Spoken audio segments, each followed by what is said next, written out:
YouTube channel HR classes YouTube channel में आपका हार्दिक स्वागत है।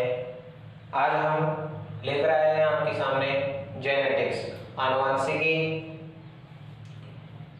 जो आनुवंशिकी होती है, आनुवंशिकी क्या होती है कि जीव विज्ञान की वह शाखा जिसके अंतर्गत आनुवंशिक लक्षणों तथा विभिन्नताओं का अध्ययन किया जाता हो आनुवंशिकी कहलाती है। जो आनुवंशिकी होती है उस आनुवंशिकी के अंतर्गत आनुवंशिक जो लक्षण होते हैं सजीवों में तथा उसमें जो विभिन्नता पाई जाती है उसका अध्ययन किया जाता है, तो ये कहलाती है आनुवंशिकी।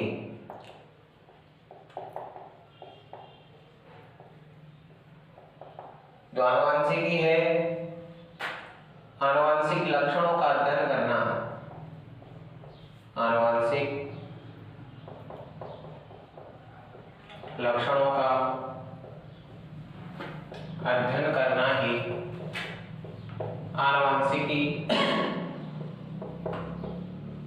आनुवंशिकता कहलाता है।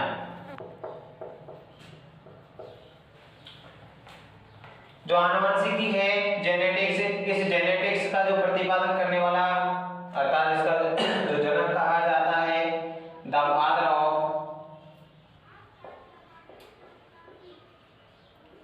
जेनेटिक्स कहा जाता है मेंडल को। जो आनुवंशिकी है, आनुवंशिकी का जनक मेंडल है। इस आनुवंशिकी का सर्वप्रथम जो आनुवंशिकी जो शब्द है अर्थात जेनेटिक्स शब्द का प्रतिपादन करने वाला, जेनेटिक्स जो शब्द दिया, यह शब्द दिया था जो वैज्ञानिक बेटसन ने यह शब्द 1905 ईस्वी में सर्वप्रथम प्रयोग किया। जो आनुवंशिकी है, आनुवंशिकी ग्रीक भाषा का शब्द है। ये जेनेटिक शब्द है, कौन सी भाषा का शब्द है? ग्रीक भाषा, ग्रीक भाषा का शब्द है जिसकी जो उत्पत्ति हुई है जीन शब्द से, एक जीन शब्द का ग्रीक भाषा में जिससे उत्पत्ति की गई जेनेटिक शब्द की। जो आनुवंशिक होते हैं, आनुवंशिकी के अंतर्गत आनुवंशिक लक्षणों का अध्ययन किया जाता है। तो देखते हैं आनुवंशिक लक्षण क्या होते हैं। तो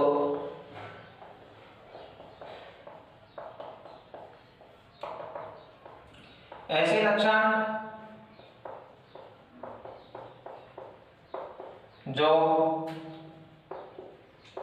एक पीढ़ी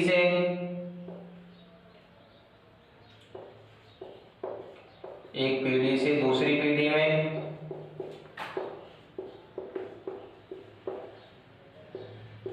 चले जाते हैं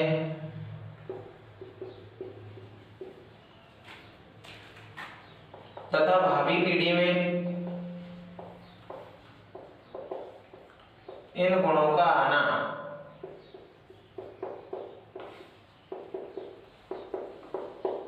यानी कि वे लक्षण जो एक पीढ़ी से दूसरी पीढ़ी में चले जाते हैं तथा भावी पीढ़ी में इन गुणों का आना क्या कहलाता है? यानी कि वे लक्षण जो भावी पीढ़ी अर्थात नई पीढ़ी में आ जाते हैं क्या कहलाते हैं? आनुवंशिक लक्षण कहलाते हैं। उन्हें आनुवंशिक लक्षण कहते हैं। अब जो आनुवंशिक लक्षण होते हैं कि कई बार ऐसा होता है कि अधिकतर जो बच्चों की जो शक्ल है, सूरत है, उसका चेहरा है, उसके शरीर की बनावट है अपने माता पिता पर आधारित होती है। कि किसी व्यक्ति का जो शरीर है वो लंबा होता है, उसकी जो ऊंचाई है लंबी होती है, तो कोई व्यक्ति बौना होता है। परंतु ये डिपेंड करता है उनके आनुवंशिक लक्षणों के आधार पर कि माता की लंबाई यदि कम है तो हमारी लंबाई कम हो सकती है, पिता की लंबाई ज्यादा है हमारी लंबाई ज्यादा हो सकती है।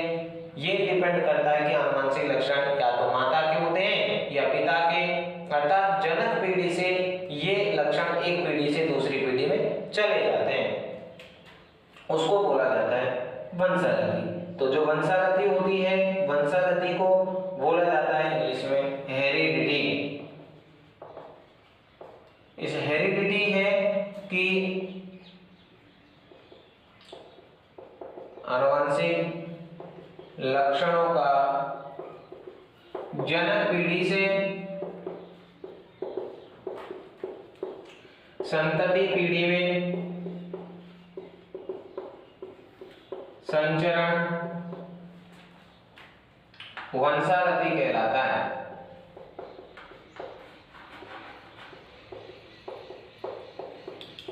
जो वंशागति है, वंशागति जो हेरिडिटी है, इस हेरिडिटी शब्द का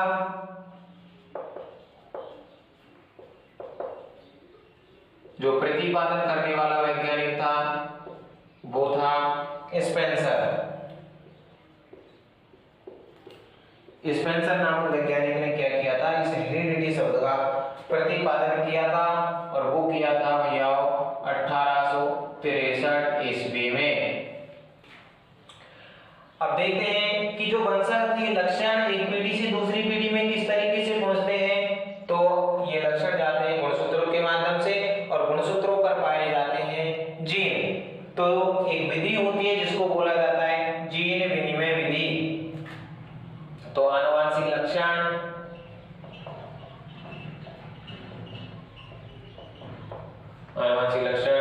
जीन विनिमय विधि द्वारा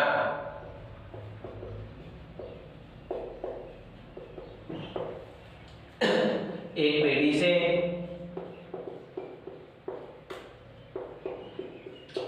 दूसरी पीढ़ी में गमन करते हैं। बात करते हैं इस जीन शब्द का, जो प्रतिपादन जो करने वाला जो वैज्ञानिक था, जीन शब्द दिया था एक वैज्ञानिक था जोहानसन, और जो मेंडल था, इस मेंडल ने इसको नाम दिया था फैक्टर।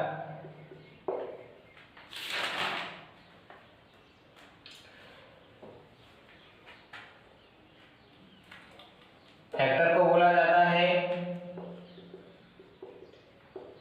कारक। तो देखिए ये बात हुई थी आनुवंशिक लक्षणों तक। आनुवंशिक लक्षण जीन विनिमय विधि द्वारा एक पीढ़ी से दूसरी पीढ़ी में गमन कर जाते हैं। और जीन शब्द जो दिया था जोहानसन वैज्ञानिक ने इसका सर्वप्रथम प्रयोग किया, और जो मेंडल था, इस मेंडल ने जीन शब्द को नाम दिया फैक्टर कारक। बात करते हैं आगे।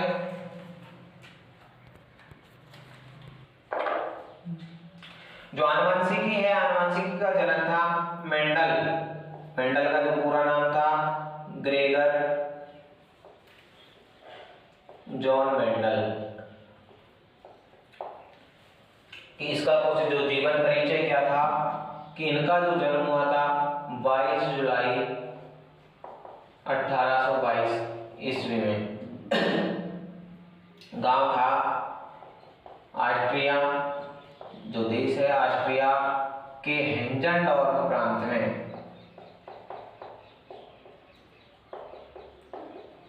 गांव था सिलिसिलियन।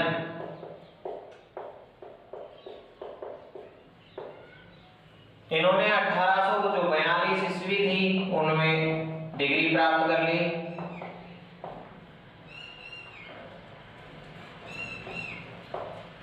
1843 में जो शहर था ब्रून शहर, उसमें इनको चर्च में पादरी बना दिया गया। चर्च में पादरी बना दिया गया। अब वहां पर रहते हुए इन्होंने क्या किया था कि उद्यान मटर पर, जो उद्यान मटर होता है, उद्यान मटर पर अपने संकरण प्रयोग किए, आनुवंशिकी प्रयोग किए। उद्यान मटर का जो वनस्पति जो नाम होता है वो होता है फाइसम सटाइवम। फाइसम सटाइवम। अब इन्होंने जो प्रयोग किए उनको कहा गया आनुवंशिक प्रयोग। अब जो आनुवंशिक प्रयोग थे सर्वमान्य हो गए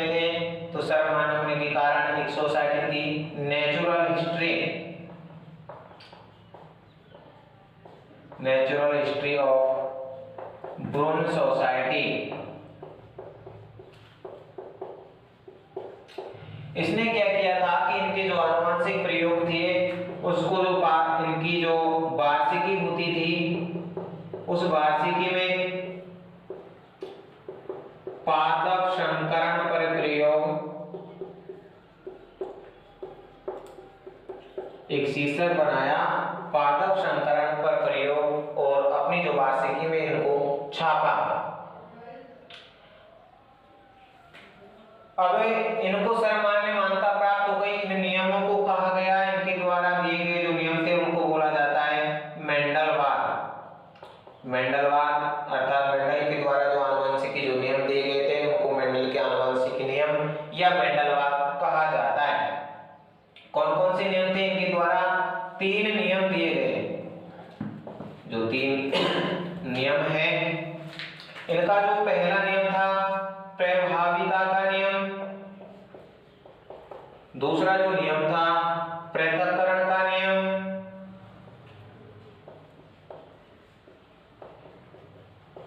और जो अगला इनका जो नियम था स्वतंत्र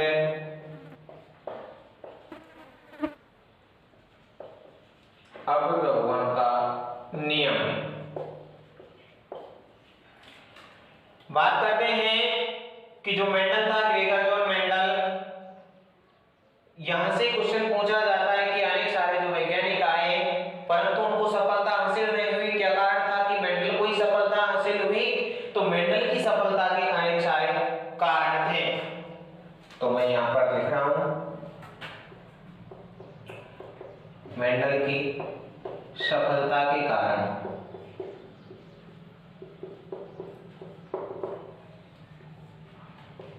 पहला का इनका जो कारण था कि जो मेंडल था, इस मेंडल ने क्या किया कि एक समय में केवल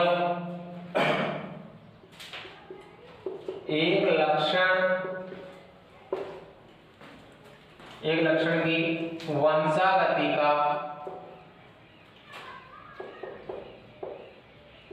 अध्ययन किया। दूसरा जो उनका जो कारण था वो ये था कि इनने जो प्रयोग किए, अपने जो प्रयोग थे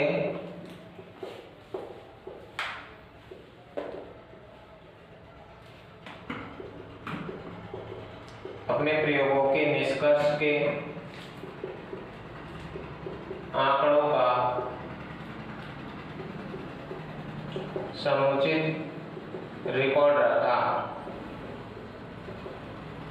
और क्या किया था इन्होंने? मेंडल गणितीय सांख्यिकी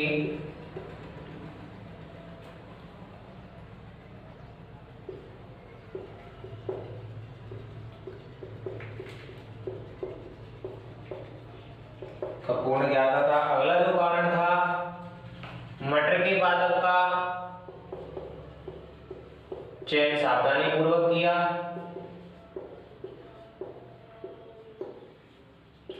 अंतिम इनका जो कारण था कि मेंडल प्रखर बुद्धि का तो इंसान था, प्रखर बुद्धि का व्यक्ति वैज्ञानिक दृष्टिकोण का होना, ये भी इनकी सफलता का बहुत ही महत्वपूर्ण कारण था। आगे देखते हैं कि इन्होंने क्या किया कि मेंडल ने एक समय में केवल एक लक्षण की वंशागति का अध्ययन किया, अपने प्रयोगों के निष्कर्ष के जो आंकड़े थे उनका समुचित रिकॉर्ड रखा, और गणितीय सांख्यिकी का इनको पूर्ण ज्ञान था। मटर के पादप का जो चयन किया इन्होंने सावधानी पूर्वक किया, और प्रखर बुद्धि का व्यक्ति व वैज्ञानिक दृष्टिकोण का होना इनकी मेंडल की सफलता के प्रमुख कारण थे।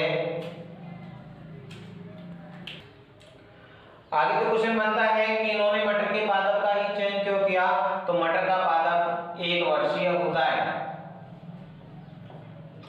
1 वर्षीय होता है मटर का पादप। एक समय में अनेक लक्षणों की क्या की जा सकती है? एक समय में अनेक लक्षणों का अध्ययन किया जा सकता है।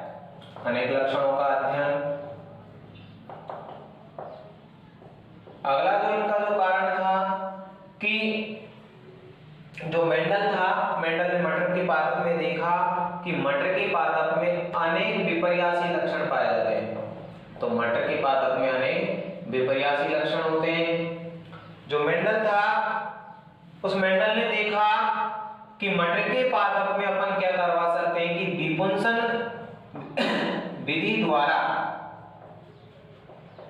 क्या करवा सकते हैं, कृत्रिम पर परागण, कृत्रिम पर परागण करवा सकते हैं। मटर का जो पादप होता है अनेक विपर्यासी लक्षण होते हैं। आगे जो कारण था कि मटर का पादप द्विलिंगी होता है, मटर कैसा होगा, द्विलिंगी, उसमें नर और मादा दोनों ही पाए जाते हैं। आगे कि जो मटर का जो पादप है छोटा होता है, ये भी इनके जो मटर के पादप को चयन करने के प्रमुख कारण हैं। अब आगे देखते हैं कि जो मटर के पादप है उसमें कौन कौन से विपर्यासी लक्षण पाए जाते हैं। तो पादप की ऊंचाई और लक्षण है पुष्प की स्थिति,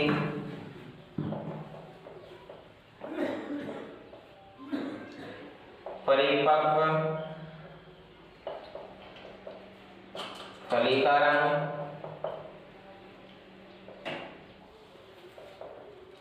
पुष्प का रंग,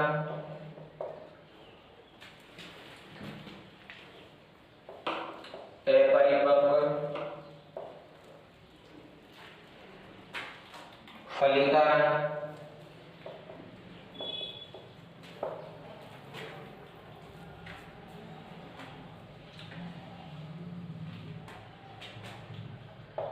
बीज की आकृति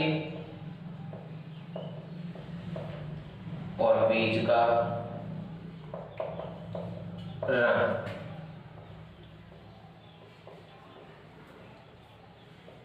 देखिए पादप की ऊंचाई, यदि पादप लंबा है तो इसका विपर्यासी होगा बौना। पुष्प की स्थिति, पुष्प कक्षीय है तो पुष्प का विपर्यासी होगा अग्रस्थ। परिपक्व जो फली है, परिपक्व जो फली का जो आकृति है वो फूली हुई है या संकीर्णी।